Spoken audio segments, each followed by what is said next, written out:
Нөөцийн махны худалдаанд зохицуулалт хэрэгтэй байна.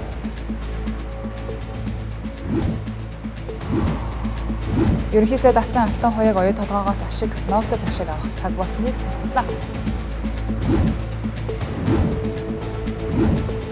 Хөгсгөл нуур орчмын шингэн хаягдлыг цэвэрлэх ажил эхлүүлнэ.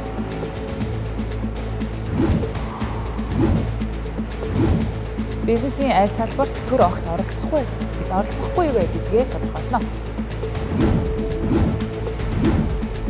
Ерөнхий сайд зуны даавсын чуулган панелистаар оролцлоо. Оройн төргийн үзэгчдээ Тэнгэр телевизийн 7 мэдээллийн хөтөлбөр эхэлж байна. Анхаарлаа хандуулно.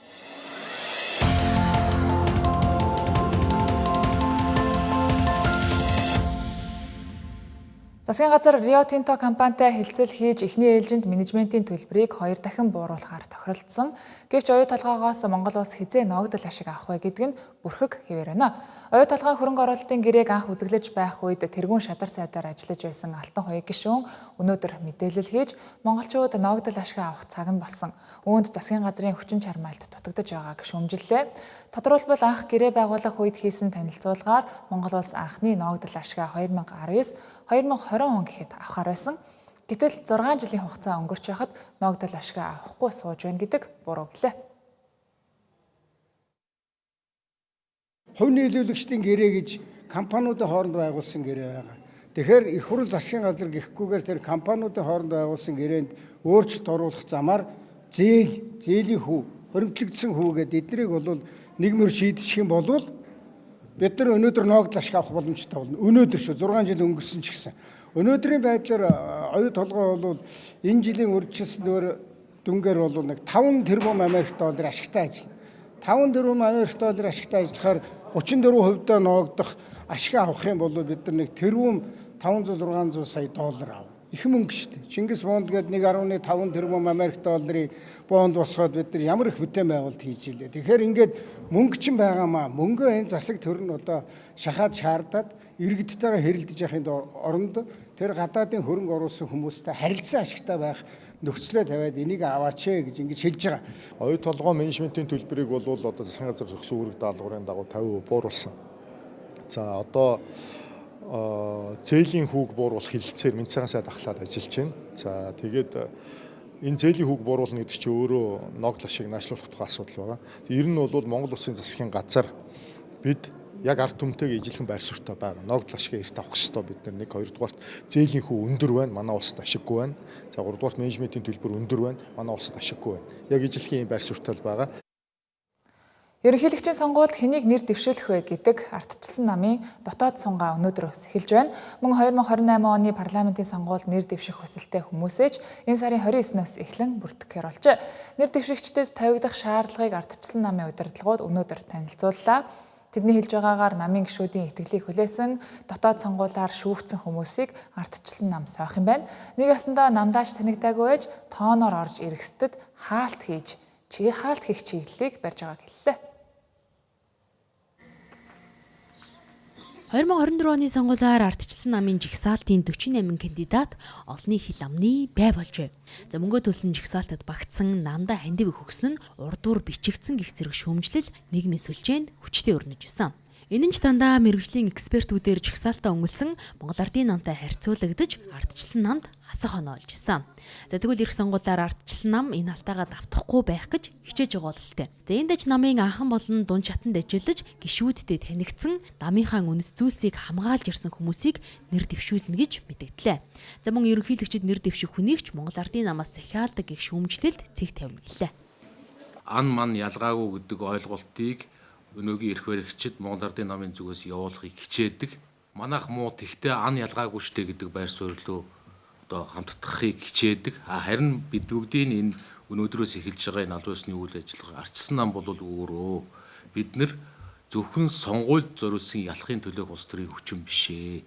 Ардчилсан нам холоос ялалтын төлөө биш, засаглалын төлөө, зөв зүйтэй хөгжил дэвшлийн төлөө холоос урт хугацааны өмнөөс бодлоготойгоор бэлддэг улс төрийн хүчээн гэдэг чиглэлд одоо явуулж байгаа бас тодорхой тийм ялгарлын үйл ажиллагаа юм аа. Та бүхэн бол одоо 24 оны жагсаалтын одоо нэр дэвшилтийг бүгдээрээ ийм гинтийн одоо гайхамшигтай мэдээ сонсож байгаа юм шиг яг нэг өдрийн өмнө тийм ээ нэг номерын жагсаалтан дээр огт танихгүй хүн гарч ирж байсан жишээ эсвэл одоо манай нам дээр гарсан бодлын айдрыг бол та нар харж ирсэн.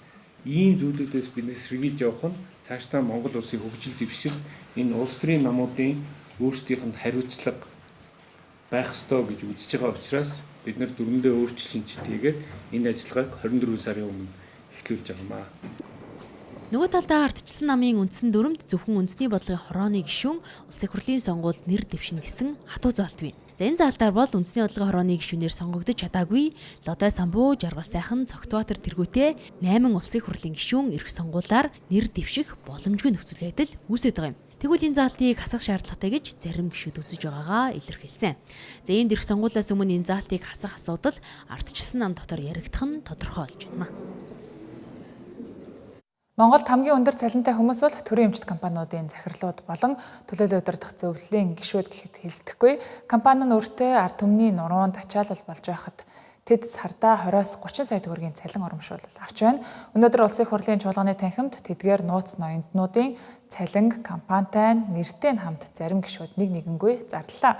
Харин засгийн газраас цаашид энэ байдлыг халахаар төрийн эмчит компани засаглал ил тод байдлыг сайжруулах хуулийг өргөн мэдүүлсэнийг өнөөдөр улсын хурал хэлэлцлээ.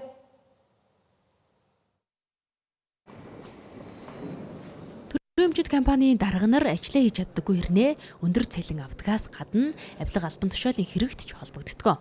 За үүнийг хэд хэдэн жишээ бэлхнээ отлно. Зөвгөрч зогсохгүй сонгуулийн санхүүжилт босгодог гэх шүүмжлэлж тасардаггүй. За иймдээс төрийн эмчит компаниудын зардал 23 их 80 төгрөг буюу улсын төсвийн 4/3-тай тэнцэх хэмжээнд хүрээд байна. За тэгвэл засгийн газраас өргөн мэдүүлсэн хуулиар эдгээр асуудлыг хэрхэн зэгцлэхээр тусгасныг гишүүд асууж тодрууллаа. Хэдүүлээ сая татан богдоор нэрийг нь өөрчилсөн Эрдэс Монгол нэгдэлтэй Чингис хаан хөгжлийн корпорац болцсон. Энэ ингээд харахад зөвхөн 2024 онд борлуулалт маркетингийн зардал нь 3.2 их 80 төгрөг болсон байна шүү дээ. 2025 онд 2.5 их 80. Гэтэл Эрдэнэт үйлдвэрийн засгийн баяжилд Эрдэнэс 5 толгойн нүүрсийг маркетингийн сурчлагт ямар ч шаардлага байхгүй. Захирал нь сарын 20 мянган долларын цалинтай. Ийм одоо хөрөнгийн үр ашиггүй зарцуулалтыг хохирлын хэн хариуцах юм? Төрийн үнэт цаасын хэвлэл гээд энэ газрын гүйцэтгэх захирал бол 38 сая төгрөгийн цалин авч байгаа. За нөгөө алдагдaltaй ажилдаг эрчим хүчний компаниудынх ч гэсэн өндөр цалинтай диспетчерийн үндэсний төв 25 сая төгрөг, тахилгаан дамжуулах үндэсний сүлжээ 20 сая төгрөгийн цалинтай. Гих мэтчлэн маш өндөр цалин авдаг. Тэгээд тухайн гүйцэтгэх захирлын авж байгаа цалин нь өөрөө тухайн жилийнхэн яг үндсэн төлгөөгөө биелүүлсэн үү, тухайн компани үйл ажиллагаа хэрхэн сайжирсан бэ гэдэгт нь хяналт үнэлгээ дүгнэлт хийхдэггүй явсаар байдаг. Хараат ус гишүүд нь 40-с доош хувьтай байдаг болноо. Дузын гишүүдээр ажиллах хүмүүсүүдийн шаардлага тавьдаг болноо. Ажлын үр дүнгийн даалгаврын гэрээгээр бид нь үнэлдэг болноо. Ажлаа хийж чадсан хүмүүст нь урамшууллыг өгдөг болно, эсвэл хариуцлагын тооцдог болно. Энэ мэдээллийг нэгдсэн байдлаар улсын хурл бүрэн хяналт тавьж төсвийн бодлогоор энэ төрийн эмчит компани өр өгөөжийг нийт ард түмэнд хүртээдэг болно. Түүнээс улс төрийн нэг шийдвэр гаргаад төмөр зам бариулдаг, жорлон сайжруулдаг ийм зүйлүүдийг хизээж хийлэхгүй. Энэ бүх зүйлүүд ард түмний өмчөө. Төрийн эмчит компанийн төлөөлөн удирдах зөвлөлийн гишүүдийн цалин үлсийг гүйцэтгэх удирдлагын цалин өлсдөө дүүцүүлнэ гэлээ. За түнчлэн яг одоо бол төрийн эмчит компанийн төлөөлөн удирдах зөвлөлд багтсан том дарга нарт хариуцлага тооцоох нарийвчилсан зохицуулалт хууль байхгүй. За тэгвэл шинэ хуулиар төлөөлөн удирдах зөвлөлийн гишүүдийг нээлттэйгээр сонгон шалгаруулж хуулиас гадуур шийдвэр гаргавал хариуцлага тооцохоор тусгажээ. За нөгөөтэйгөөр төрийн эмчит компаниудын тоо энэ хууль батлагдсанаар буурах уу? За хэдэн татан буугдаж, хэдэн хөвчлөгдөх вэ гэдгийг ч гишүүд асууж тодрууллаа. Яг одоо энэ хууль батлагдсны ард дээр тэдэн компани байхгүй болж татан богдно.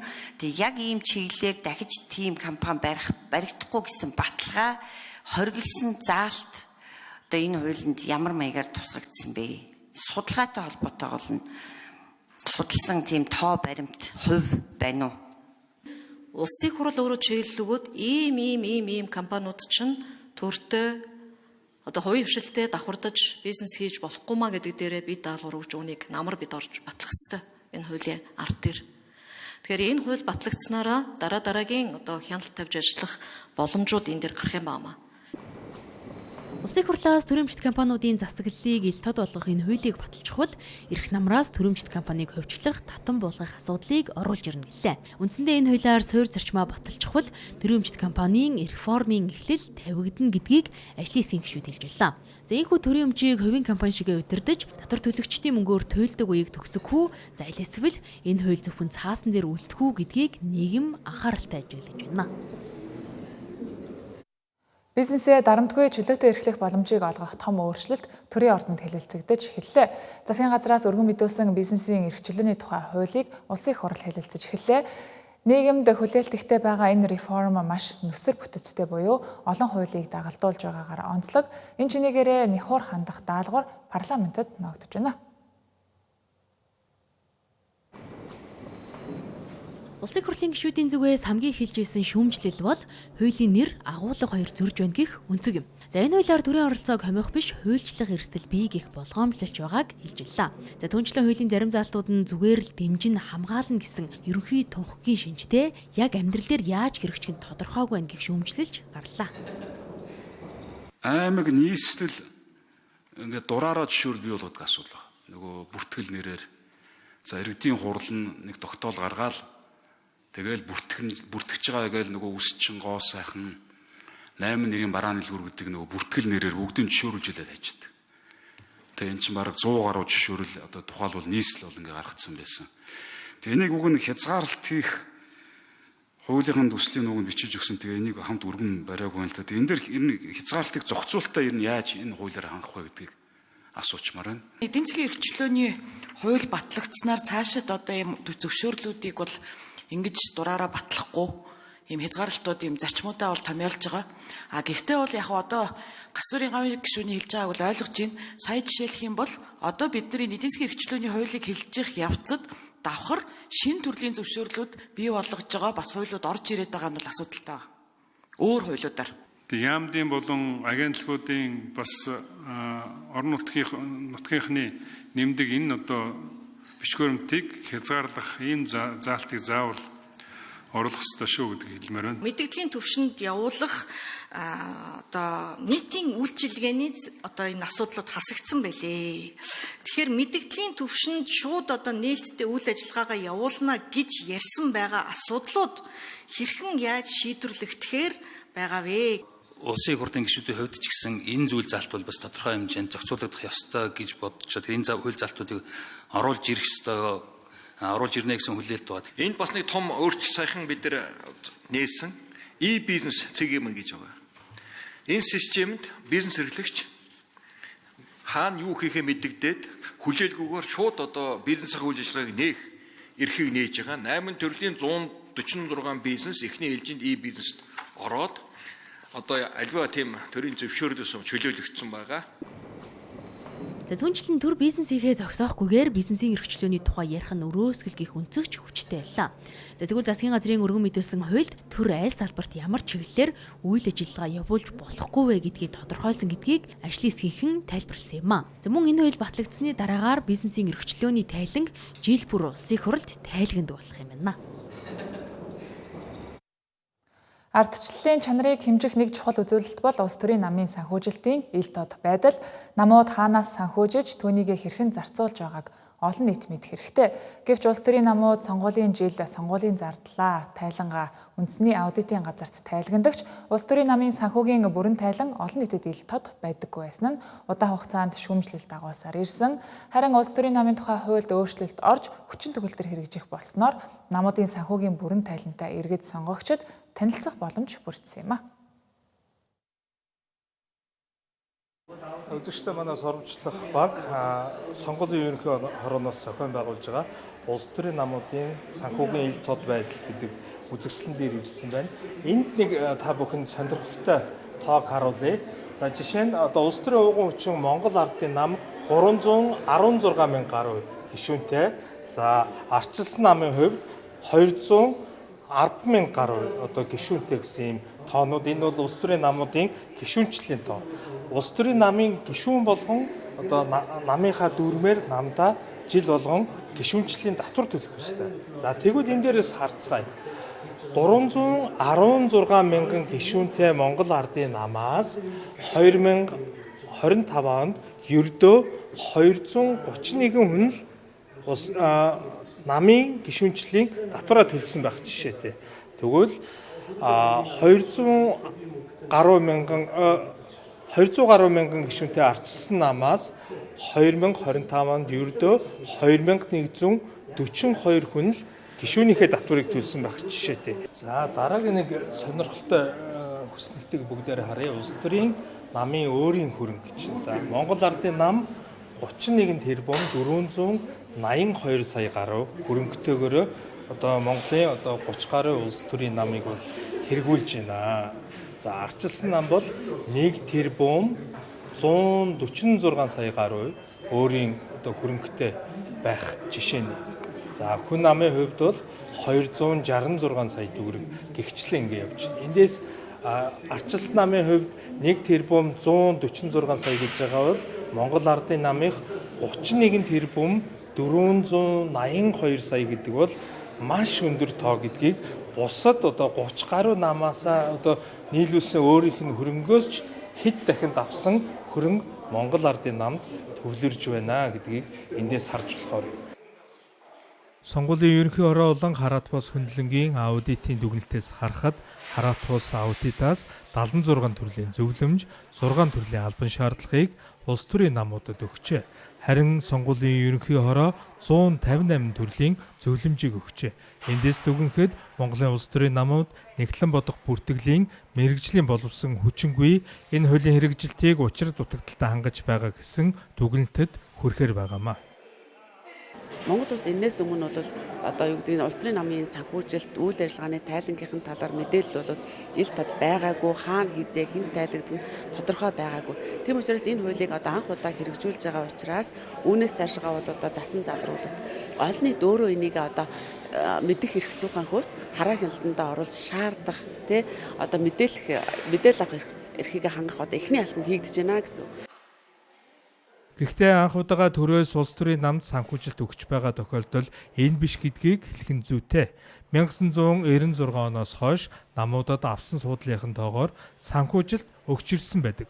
Харин тэр санхүүжилтийн зарцуулалтын тайлан ил тод байсан уу гэвэл үгүй юм а. Харин 2023 онд баталсан улс төрийн намын тухай хуулийн шинжилгээний гол онцлог нь төрөөс намуудад санхүүжилт өгөх замаар бодлогын институт болон төлөвшөх Хараат бус доктортой байдлаа хангах зүгээрээ дамжуулан намуудын санхүүгийн ил тод байдлыг төлөвшүүлэхэд хийж буй зохицуулт гэж үзэж болох юм а. Тэгэхээр хүмүүс юу гэж бодоод идэг вэ гэхээр өстэй төсвийн мөнгөний маань авчлаа те муусаа улс төрийн намууд гэж байдаг. Гэтэл үндсэндээ манай Монголын хувьд улс төрийн засаглал энэ хямралын аюул том шалтгаан бид нар өнгөрсөн 30 гаруй жилд улс төрийн намыг институцийн хувьд дэмжээгүйтэй холбоотой, шаардлага тавиагүйтэй холбоотой. Тэгэхээр энэ үзэсгэлэн өнөөдөр яагаад онцлог болж байгаа вэ гэхээр улс төрийн намуудад төсвөөстэй шинэ хуулийн дагуу санхүүжилтийг өгч гин, тайланг авж гин, хөрөнгийг мэдж гин. Дээрээс нь яг энэ санхүүгийн систем болон үйл ажиллагааны хувьд бол ил тод байдлыг шалгах энэ төрлийн албан ёсны байгууллага ер нь бол анх удаа бий болж байгаа. Тэгэхээр ингээд судлаад үзэхэд 2009 онд нэг л удаа аудит хийгдсэн байдаг байхгүй улс төрийн намын санхүүжилттэй төсвөөс олгож байгаа мөнгө дээр 2009 онд. Тэрнээс хойш энэ улс төрийн намын тухай хуультай холбоот шинжлэгдэх хүртэл бид нар улс төрийн намд яг юу болоод байгааг ерөөсөө мэдэхгүй. Болохгүй яагаад юу гэдэг мэдэхгүй явж байсан. Тэгэхээр 23 оны хууль бол ингээд бодит амьдрал дээр мэдээж хэрэгжиж байна. Тэгээс цаашид бол ялангуяа олон нийтийн хяналтууд их чухал байгаа. Энэ мэдээллүүд ил боллоо. Энийг сэтгүүлчид хянаад ашиглах хэрэгтэй байна. Ерөн сурвалжлах үйл ажиллагаанууд хийгдэх хэрэгтэй байна. Үнэхээр зөв тайлхимж юу гэдгийг улс төрийн намууд бие биенээ хянах хэрэгтэй байгаа байхгүй юу? Энд ч одоо өрсөлдөд явагдаж штэ. Олон нийтийн өмнө улс төрийн намуудын хөрөнгө орлогыг зарцуулалтыг нь ил тод болгож штэ тий. Энэ бол маш том дэвшил. Бид нар өнгөрсөн 33-4 жилийн турш ийм мэдээлэл байхгүй байлаа штэ. Хуулийг зөвөр ойлгож үжил баримтлалыг нь хадгалж үлдэх ёстой. Түүнээс биш үжил баримтлалыг нь унгаах хэмжээний өөрчлөлтийн тухай ярьж болохгүй гэж хувьдаа бодож байгаа. Тэгээд одоо ардын нам ардсан намууд бол хуулийн төслийг өөрчлөлт оруулах юм санал яригдж байгаа болтой байх шиг байлээ. Тэгэхээр энэ бол ямар ч тохиолдолд Монгол улсын үндсэн хуулинд улс төрийн намын хөрөнгө нь орлого нь түүний зарцуулалт нь ил тод байна гэдэг ингээд заасан учраас үжил баримтлалыг нэвдэхгүй байхаа л гэж хувьдаа итгэж байна. Улс төрийн намууд төрөөс авсан санхүүжилтаараа эмэгтэйчүүд, залуучууд хөгжлийн бэрхшээлтэй иргэдийн улс төрийн боловсролыг дэмжих, иргэдийн олон нийтийн боловсролыг дэмжихэд зарцуулах ёстой. Гэхдээ зөвхөн төрөөс авсан мөнгөөр л дээр дурдсан ажлуудыг хийхин нэр биш юм а. Нам өөрсдөө ч санхүүжүүлээд дээрх ажлыг хийж байх нь чухал гэдгийг мэргэжлийн судлаачид үзэж байна.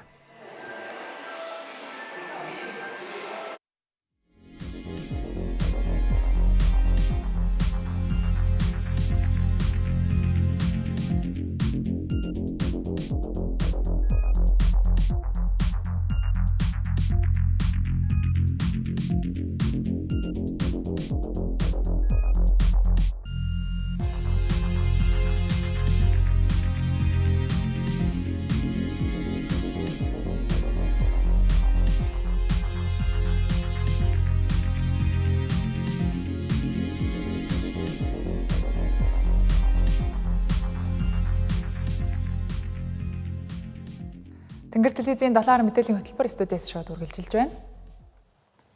Өнөөдөр эсэлтийн шалгалт түүх англи хэлний хичээлээр эхэллээ. Түүхийн хичээлийн шалгалтад 1511, англи хэлний хичээлээр 33177 сурагч эсэлтийн шалгалтад хамрагдлаа. Энэ жилийн хувьд шалгалтын хугацаа дуусмагц 10 минутын дараа оноогоо шууд харах боломжийг бүрдүүлсэн байна. Мөн шалгалтын байруудад сэтгэл зүйч болон эмч цагдаагийн албан хаагчид нэмэлтээр ажиллалаа. Эсэлтийн шалгалтад дэмжлэг үзүүлэх шуурхай багийг байгуулжээ. Тухайн багт цагдаагийн ерөнхий газар болон тээврийн цагдаа, цахилгаан түгээх байгууллага зэрэг эрсдлээс сэргийлж дэмжлэг үзүүлэх бүхий л байгууллагууд хамтарч ажиллаж байна. Мөн энэ жил сурагчид болон эцэг эхчүүдэд зөвлөгөө өгөх сэтгэл зүйчдийг шалгалтын байранд ажиллуулж байна. Түүнчлэн шалгалтын хугацаа дуусмагц сурагчид хяналтын өрөөнд урьдчилсан байдлаар дүнгээ шууд харах боломжтой. Тухайн оноо 24 цагийн дотор блокчейнээр дамжин боловсролын үнэлгээний төв болон цаашлаад ихтэй сургуулиудын серверлүү шилжингэлээ. Холбогдох албаны зүгээс оноонд өөрчлөлт орох, шалгалтын материал задрах эрсдэлгүй зохион байгуулагдаж байгаа гэдгийг онцолж байлаа. Энэ жилийн үед бас нэг тусгаалсан арга хэмжээ авч байгаа нь ялгаатай хэрэгцээтэй тэр дундаа хөгжлийн бэрхшээлтэй хүүхдүүдээр бас бид нэр шалгалтын байрыг тусгайлан бэлтгэж за дээрээс нь шалгалтын хугацаан дээр нь бол тохируулгууд хийж өгч байгаа. За сэдв даалгаврыг заддарсан мэт ойлголтыг иргэдэд өгөх. За мөн шалгалтын сэдв даалгавар буруутай байсан алдаатай даалгавраар хүүхдүүдийг буруу байдлаар үнэлсэн юм шиг гих мэтлэнгээр бас юм харьцангуй зохион байгуулалттай гих байдалтайгаар бас ингээд үйл ажиллагаанууд явагдаж эхэлдэг. За энийг бол ер нь бол одоо бид түрүүний хэлсэн 20 жилийн хугацаанд бол эсэлтийн шалгалт задарсан асуудал бол нэг ч удаа гарч байгаагүй. Энэ гарах ямар ч боломж байхгүй. Уусаа зохион байгуулалтын хэлбэрийг процессыг та бүхэн бол дэлгэрэнгүй мэдж байгаа тийм ээ. Холбогдох хууль хүчний байгууллагууд оролцоод явдаг. Маргааш элсэлтийн шалгалт газар 100 хийм нийгэм судлалын хичээлээр үргэлжлэх юм. Нийгэм судлал хичээлийн шалгалтыг 31431, хийм физикийн элсэлтийн шалгалтыг 19000 сурагч өгнө. Хичээлээсээ хамааран шалгалтын хугацаа 80-аас 100 минутын хугацаанд үргэлжилнэ. Өнөөдөр түүхийн хичээлийн шалгалт 80 минут үргэлжилсэн. Шалгалтад оролцсон сурагчдын зүгээс шабломо бөглөхдөө цагаа сайн хуваарлахгүй бол цагтаа амжихгүй байсан гэдгийг онцолж байлаа. Шоглоомоо бүглэхдээ ер нь цагаас сайн хуваарлахгүй бол тэрэн дээр цаг ер нь нэлийн явах юм санагдчих юм. Тэгэхгүй бол нөгөө алдаатай бүглэж юм бол бас тэр нь шууд зүг байсан ч гэсэн шууд алдаа нь тооцогдчих болохоор тэрэн дээрээ сайн харагддаг гэж байна. Тэн дундаас яг нөгөө харандааны үзүүр хугарах дахиад тэрийг боловсруулах зэрэг нөгөө нэг дахиж бас нэг жижигэн цаг үрээдсэн болохоор тэрэн дээрээс жоохон эхлээд нэг жоохон сандарлаа. Гэхдээ ер нь бол жоохон сандарлаа ингээ арилгачих юм бол их гайгүй санагдлаа. Шоглоомоо бүглэхдээ цагаа сайн хуваарлахгүй бол жоохон амжихгүй талтай юм бэл. Энэ жил элсэлтийн ерөнхий шалгалтад 49000 сурагч бүртгүүлсэн. Улсын хэмжээнд 55 байршилд 3000 гаруй ажилчидтай зохион байгуулагдаж байна. Шалгалтын байруудад сүлжээ унгаагч байршуулсан ч гэлээ сурагчдыг гар утас, ухаалаг цаг зэрэг хэрэглэгдэхүнгүй оруулж байна. Шалгалтын журмыг зөрчсөн тохиолдолд оноог хүчингүй болгох юм а. Сурагчид бүртгэлийн хуудас, суудлын хуваар, бүрэн дунд боловсролын гэрчилгээ, иргэний үнэмлэх зэрэг бичиг баримтаа зайлшгүй авч ирэхийг боловсролын үнэлгээний төвөөс санууллаа. Нөөцийн махны өргөдгсөн худалдааг энэ сарын 31 хүртэл зохион байгуулж байна. Дүүрэг бүрт нэг цэгт өдөрт 200 гаруй гулууз мах худалдаалагдаж байна. Намар хямд байхад нь бэлтгэсэн нөөцийн мах хямд маханд иргэд өөрийн 4 цагаас эхлэн дугаарлаж байна.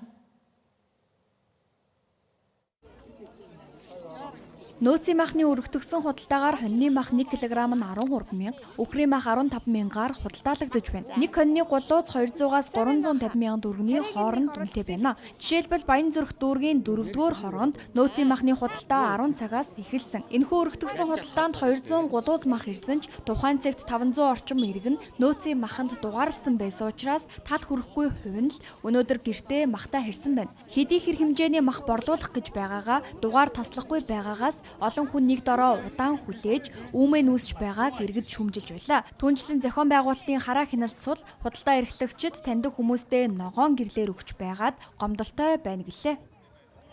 5 өнгөрөөд ирсэн. Тэгээ уг нь одоо Баянзүрхт өргөчийн хүн амаараа хамгийн одоо олон хүн амтай дүүргчтэй. Тэгтэл ганцхан машинд чинь 200 мах ирж гин гэхэд үнэхээр хөрөлцөөгөө арай дэндүү байна. 7 цагаас хойш би бол одоо өнөөдөр ягаад авч чадахгүй. Тэр бол одоо ойлгомжтой болцоод одоо зогсож байна. Баянзүрхт 43 хороотой. Тэгэхэд 43 хорооны бүх иргэдүүдийг энэ нэг газар ингэ цуглуулчаад тэгээд ингээд алцуулж шаардлага багхгүй. Хороонд өнөөдөр танаа хороонд тэдийг зарна, танаа хороонд тэдийг зарна гэж өччих юм бол авч чадаагүй одоо ингээд эндээс бараг 200 хүн үлдчихэж байна. Нөгөө мах нь одоо дууссан байх ч гişэнэ. Тэгээ яагаад дуусчих гэхээр энэ чинь цаана хаалгах та. Тэнцэнээс энэ чинь хэсгээ ахлагч нар энэ цагдаа нар ч өөрснөө махаа авцсан байна шүү. Өөрснөө танилт халдаараа өгөөд дууссан. Гомдолтой энэ ажлаа алдаад өглөөний 5 цагаас зарим нь ихний хүмүүст нь ирсэн. Бүртэмжгүй байна. Би өглөө 9 цагаас эхлээд очирсан. Даруулаад өөхөх шахлаа 2 дахиад. Дээрх асуудлын талаар нийслэлийн хүнс худалдаа үйлчилгээний газраас тодруулахад мах борлуулах цэг болон махны нийлүүлэлтийг нэмэгдүүлэх боломжгүй гэх байр суурийг илэрхийллээ. Тухайлбал нийслэлийн хэмжээнд 9 цэгт нийт 200 том махыг худалдаалахаар төлөвлөжээ. Үүнд 2-3 аж ахуй нэгж мах нийлүүлж байна гэлээ. Өдөрт 9 цэгт 30 том махыг худалдаалж байна. Нэг цэгт 2-3 том махыг нийлүүлж байгаа юм а. Түүнчлэн нийлүүлэлтийг нэмэгдүүлэх боломжгүй шалтгаан нь 2-3 аж ахуй нэгжтэй хамтарч ажиллаж байна гэлээ. Дашрамт дуртахад нөөцийн махны худалдаа маргааш Баянгол сонгоо арих нь хан уул Багнуур Налайх дүүрэгт 10-аас 17 цагийн хооронд зохион байгуулагдах юм байна. Монгол Улсын ерөнхийлөгчийн санаачлагаар зохион байгуулж байгаа хөвсгөл нуурын хайрлыг хамгаалъя их цэвэрлэгээний аян үргэлжилж байна. Нуурын бохирдол нь зөвхөн хатуу хог хаягдлаас гадна шингэн хог хаягдлаас үүсдэг байна. Хөвсгөл нуурын эрэг орчимд 100 гаруй жуулчны бааз болон гэр баазууд үйл ажиллагаа явуулдаг. Дээр нь хатгал тосгоны аж ахуй нэгжүүд модон жарлантай айл өрхөөд нуурын эрэг орчмын хөрс экосистемийг бохирдуулж байгааг гол хүчин зүйлс гэдгийг мэргэжилтнүүд онцлоо. Маш олон хүмүүс байна. Тэнд одоо ил задгаа тий одоо отогч байж байна. За септик нойлтой газрууд ч байж байна. За дээрээс нь одоо нойлоо зөөвөрлөдөг газрууд ч байж байна тий. Ингээ олон стандартууд нэгэн зэргийн орчин тогтоод байгаа байхгүй. Тэгэхээр учраас яг нэг тодорхой нэг стандарт оруулах хэрэгтэй. Ерөөсөө хөвсгөл нуурын ирэг дээр аялал жуулчлалын үйл ажиллагаа явуулж байгаа аж ахуйн нэгжүүл яг л бохирын талаар яг ийм стандарт тэ ийм бохирын байгууламжийг хийх ёстой. Ийм бохирын байгууламжийн стандартыг барих ёстой гэдэг энэ хариуцсан маш стандартыг тогтоож өгөх ёстой. Нуурын яг тэг дунд нь явж байгаа 5 км цагийн хурдтай явж байгаа 10 метрийн гүнтэй юу олсоор ус юу унжуулад тэгээд тэндээ цугласан усыг хятад аваачаад шинжилгээ хийлгэ гэсэн.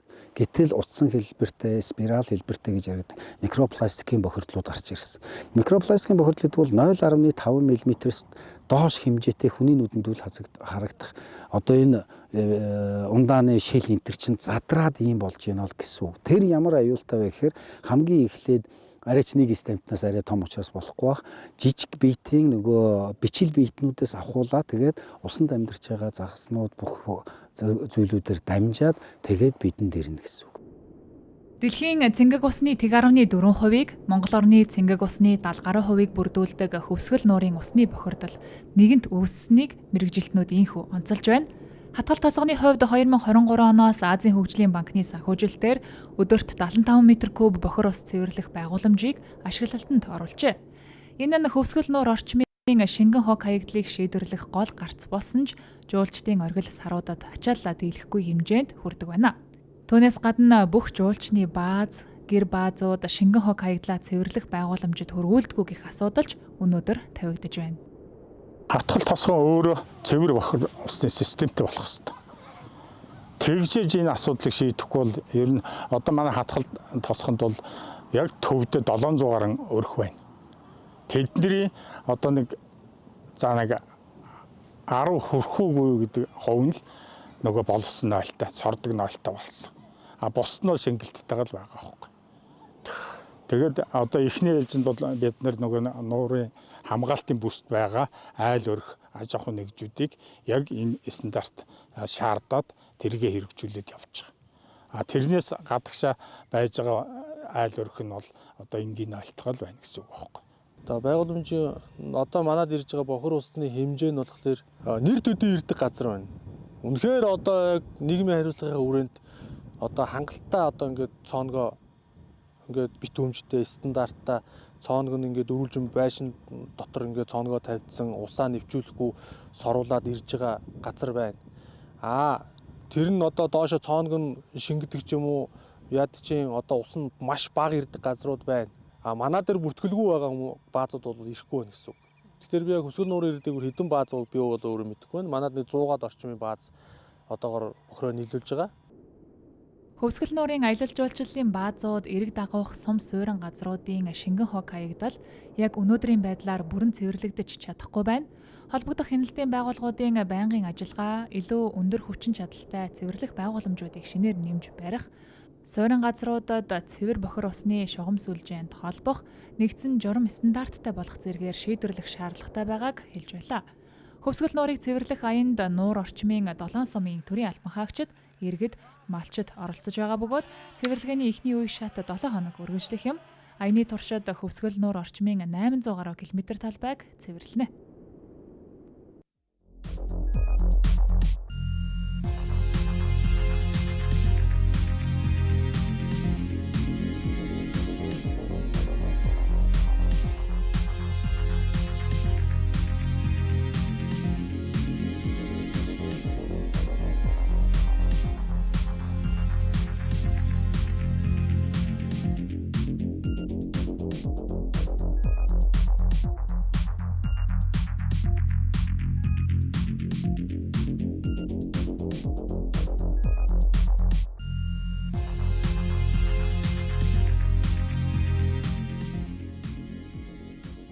Тэнгэр телевизтэй хамтгаад баярлалаа үзэгчдээ. 7 мэдээллийн хөтөлбөр шууд үргэлжилж байна. Монгол Улсын ерөнхий сайд учрал бүгд найрамдагтад ард улсын Далиан хотноо болж буй зуны Давос буюу Дэлхийн эдийн засгийн форумд оролцож байна. Тэрээр эрчим хүч үгүй бол хиймэл оюун үгүй сэдвт хэлэлцүүлэгт панелистаар оролцож хиймэл оюуны өсөн нэмэгдэж буй эрчим хүчний хэрэгцээ, эрчим хүчний аюулгүй байдал, дэд бүтцийн хөрөнгө оруулалт, урт хугацааны хөгжлийн боломжийн талаар байр сууриа илэрхийлжээ. Авханд энэ өдрийн минь төргий. Намайг энэ хилцүүлэгт өрсөнд баярлалаа. Монгол Улсын засгийн газар дижитал дэд бүтц болон сэргээгт хэрчим хүчний салбар гэсэн тэргүүлэх хоёр чиглэлд хөрөнгө оруулалтыг нэмэгдүүлэхээр ажиллаж байна. Эхний алхам бол сэргээгт хэрчим хүч, дижитал дэд бүтцийг дэмжих эрх зүйн орчныг бүрдүүлэх явдал юм. Бид парламентод шаардлагатай хууль эрх зүйн шинжилгүүдийг өргөн барьж байна. Манай засгийн газрын гол зорилго бол бизнесийн орчныг сайжруулах. Энэ хүрээнд бид 100 орчим хуульд нэмэлт өөрчлөлт оруулахаар ажиллаж байгаа юм. Бүгдээрээ л хөрөнгө оруулалт бизнесийн орчныг дэмжихэд чиглэсэн хуулиуд л да. Сэргээгт хэрчим хүч, дижитал дэд бүтцийн салбарт хөрөнгө оруулагчдыг Монголд татахын тулд тогтвортой, ойлгомжтой эрх зүйн орчныг бүрдүүлэх нь чухал байгаа юм. Монгол бол далайд гарцгүй улс боловч хятад улстай газар нутгаар шууд холбогдсон дэлхийн том зах зээлтэй хамгийн ойр улс юм. Хятад бол дэлхийн хамгийн том зах зээлүүдийн нэг бөгөөд батарей, цахилгаан автомашин, хиймэл оюун ухаан, ногоон технологи болон үйлдвэрлэлийн салбарт дэлхийд тэргүүлэгч орон. Монголд хөрөнгө оруулах нь энэ том зах зээлтэй холбогдох хаалгыг бас нээж байгаа хэрэг шүү гэдгийг би хөрөнгө оруулагчдад хэлье. Хэрэг хөрөнгө оруулагч Монголд хөрөнгө оруулах сонирхолтой бол зөвшөөрөл олох үйл явц хэр хурдан явагдах вэ? Аль болох хурдан. Манай засгийн газар 4 чиглэлээр чөлөөлөе гэдэг бодлого хэрэгжүүлж байгаа. Энэ эдийн засгийг чөлөөлөх, дүрм журмын дарамтаас чөлөөлөх, ногоон шилжилтийг дэмжих, авилгатай тэмцэх замаар сайн засаглалыг бэхжүүлэх тухай юм. Бид цаг хугацааг аль болох хэмнэж хөрөнгө оруулалтын орчныг сайжруулахаар ажиллаж байна. Хиймэл оюун эрчим хүч захим дэд бүтцийг тусдаа салбарууд бус харин нэг экосистем гэж харж уялдаа холбоотой хөгжүүлэх нь хиймэл оюуны 90 үеийн боломжийг бүрэн ашиглах үндэс болохыг онцоллоо. Мөн Монгол улсад дата төв байгуулах боломжийг нээх эргэцэн суурийг бүрдүүлж байгаагаа танилцуулж технологийн компаниудыг Монгол улсад хөрөнгө оруулахыг урьсан юм. Монгол улс надад их сонирхолтой улс санагддаг. Би өөрөө 4-5 удаа очиж байсан л да. Дэлхийд даяар хөрөнгө оруулагчид бизнесүүд шинэ өсөлтийн боломжтой зах зээлүүдийг эрэлхийлж байна. Хөгжингүй олон оронд өсөлт удаашрч байгаа энэ үед хөрөнгө оруулалт харьцангуй бага хийгдсэн орнуудад бодит боломжууд бий. Монгол улс тэдгээр улсын нэг байж чадна гэж би боддог. Монгол бол хоёр том хөршийн дунд оршдог. Далайд гарцгүйч гайхамшигтай ардчилсан улс. Компаниуд болон хөрөнгө оруулагчид шинэ үн цэн илүү өндөр өгөөж эрэлхийлж байгаа энэ үед Монгол улс үнэхээр сонирхол татах үед сонголт болж чадна.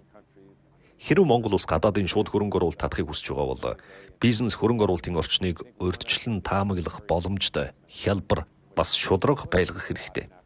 Танаа ерөнхий сайдад өөрчлөлт авчрах боломж байна гэж би бодож байна. Шинэ засгийн газарт боломж бий. Монгол улс өөрийгөө найдвартай, тогтвортой, урьдчилан таамаглах боломжтой эдийн засгийн орчин гэдгийг олон улсад ойлгуулах ёстой. Тодорхой ус байдлыг арилгаж, хөрөнгө оруулалтын орчныг илүү тогтвортой, шударга, ойлгомжтой хэлбэр болгох чадвал Монгол улсад боломж ихвэ гэж би бодож байна. Хиймэл оюун бол орчин үеийн хүмүүсийн амьдрал ажил хөдөлмөрийг үндсээр нөөцлөх асар их нөлөө бүхий технологи гэж би үздэг. Улс орн бүр хиймэл оюуныг хэрхэн ашиглаж болох боломжийг эрэлхийлэх хэрэгтэй. Улс орнууд хиймэл оюуны хэрэгслүүдийг ашиглах олон боломж арга зам бий. Тиймээс Монгол улс болон бүс нутгийн бусад улс орнууд энэ технологиг өөрсдийн хэрэгцээнд нийцүүлэн ашиглаж чадна гэж би үзэж байна. Миний бодлоор өгдлийн сангийн тусгаар байдал бол маш чухал асуудал. Учир нь хиймэл оюуны хөгжил нь өгдлийн хүртээмжээс ихээхэн хамаардаг. Юуны өмнө улс орн бүр үндэсний хэмжээний өгдлийн засаглалын тогтолцоотой байх шаардлагатай. Өөрөөр хэлбэл өгдлийг хэрхэн цуглуулах, хэрхэн ангилан боловсруулах, мөн хэрхэн ашиглах талаар тодорхой тогтолцоо хэрэгтэй. Хэрэв өгдлийг ашиглахгүй бол түүний үн цэн аажмаар буурдаг.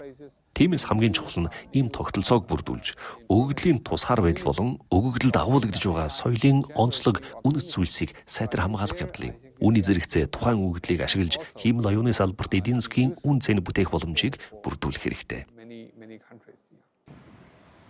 Мөн энэ үеэр ерөнхий сайд учрал Бүгд найрамдах Хятад улсын Contemporary Amperex Technology буюу CATL компани үүсгэн байгуулагч төлөөлөн удирдах зөвлөлийн дарга Робин Дженийг хүлээн авч уулзлаа. CATL компани цахилгаан автомашины батарей, эрчим хүч хадгалах систем, батарейн дахин боловсруулалт, батарей солих шийдэл, ухаалаг эрчим хүчний системийн чиглэлээр үйл ажиллагаа явуулдаг. 2025 онд 423.7 тэрбум юанийн орлоготой ажиллаж 661 гигаватт цаг литиум батарей борлуулснараа 9 дэх жилдээ дэлхийд тэргүүлсэн бөгөөд олон улсын зах зээлийн 39.2%-ийг дангаараа эзэлдэг байна. Мөн эрчим хүч хадгалах батарей нийлүүлэлтээр 5 жил дараалан дэлхийд 1-р тэрэмлэгдэжээ. Монгол улсын эрчим хүчний шилжилт, батарей хураагуурын дэд бүтэц, засвар үйлчилгээ дахин боловсруулалт, нэмэн өртөг шингэсэн үйлдвэрлэлийн чиглэлээр төсөл хэрэгжүүлэхээр санаа солилцож, эхний ээлжинд Төв аймгийн Сэргэлэн суманд тус компани хөрөнгө оруулалтаар 100-аас 400 мегаватт цаг хүчин чадалтай батарей хураагуурын төслийг хэрэгжүүлэхээр тохирсон байна. Цаашлаад батарейн чанарын шаардлага хангасан түүхий эдийг боловсруулах, цэвэршүүлэх, батарейн эд анги бүрэлдэхүүн хэсгийг Монгол улсад угсрах, хаягдлыг дахин боловсруулах, зохицуулалт, технологийн хамтын ажиллагааг хөгжүүлэх боломж үүсэх юм. Дээрх төсөл хэрэгцснээр Монгол улсын эрчим хүчний сүлжээний доктортой байдал өсөн нэмэгдэх, сэргээгдэх эрчим хүч илүү өргөн хэмжээнд нэвтрэх, өрөөл ачааллыг зохицуулах, цаашлаад цахилгаан хөдөлгөөн, ногоон дата төв, химэл оюуны дэд бүтэц зэрэг ирээдүйн эдийн засгийн суурийг бүрдүүлэхэд чухал хөв нэмэр оруулна. Ийхүү дэлхийд тэргүүлэх технологи үйлдвэрлэлийн томоохон компани Монгол улсад стратегийн хөрөнгө оруулахаар болж байгаа нь Монголын эрчим хүчний шинжилэл, ногоон шилжилт, батарей хураагуурын дэд бүтцийн хөгжилт, олон улсын хөрөнгө оруулагчдын итгэл нэмэгдэж байгааг нотолж байна. Ерөнхий сайд энэ 108 дугаар сард цөлжилттэй тэмцэх тухай нэгдсэн үндэсний байгууллагын конвенцийн талуудын 17 дугаар баг хурлыг зохион байгуулах тул Монгол улсын хөгжлийг биеэрээ очиж үзэхийг дэлхийн эдийн засгийн форумын оролцогчдод уриалсан байна. GWM Монголиагийн зүгээс үндэсний их баяр наадмыг тохиолдуулан шинээр автомашин худалдан авсан хэрэглэгч нартай урамшууллыг зарлажээ. Great Wall моторын танк болон хаваал брендийн автомашинууд дотоодын зах зээлд борлуулалтаараа топ 4-т ирэмблэгдэж байна.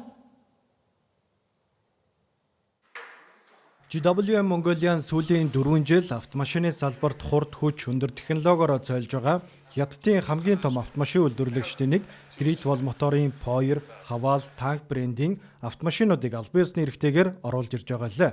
Тус компани автомашинууд эрсдэс уур амьсгал, бартаад замд найдвартайгаас гадна цахилгаан бензин осолсон хөдөлгүүртэй тул хотын замд шатхуун баг зарцуулгаараа онцлогтой.